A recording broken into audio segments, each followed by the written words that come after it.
Critics say Bitcoin as legal tender in the Central African Republic will only benefit the elite, but President Faustin Archange Touadéra explains why it's the only option left for his impoverished nation. Central African Republic, CAR, President Faustin Archange Touadéra is pressing ahead with plans to adopt Bitcoin as legal tender.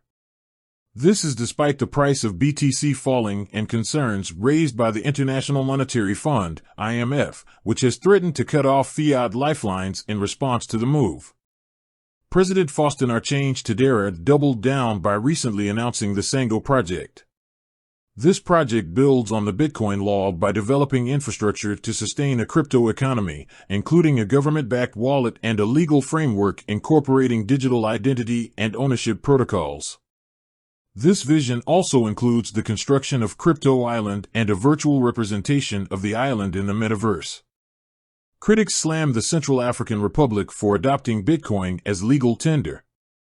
Last month, the CAR made headlines as the second country to adopt Bitcoin as legal tender. Similar to the situation in El Salvador, the government will operate a dual currency system with BTC used alongside the Central African franc. Despite the CAR's vast mineral resources, which include reserves of gold and diamonds, the country is still one of the world's poorest nations, with 79% of the population living in poverty and 45% suffering from food insecurity.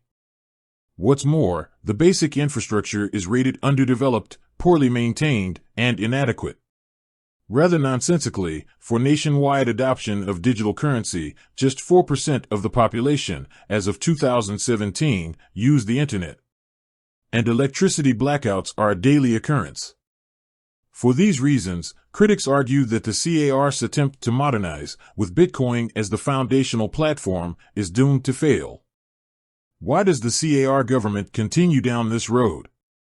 In response to the criticisms, President Faustin Archange Touadéra laid out some home truths regarding the legacy system, calling it an impenetrable bureaucracy that keeps the CAR down and unable to capitalize on its vast resource wealth.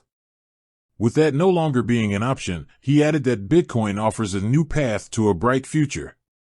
For us, the formal economy is no longer an option. An impenetrable bureaucracy keeps us stuck in systems that don't give us the opportunity to be successful. Bitcoin opens a new path to a bright future. International gangster banksters, as represented by organizations such as the IMF, have long been accused of preying on impoverished nations through predatory loan agreements. The upshot to this is the concentration of wealth and power in the hands of the corporate elite. With that in mind, the CAR's gamble to adopt Bitcoin, while seemingly nonsensical, is a power play designed to wrest influence and control back from bankster parasites.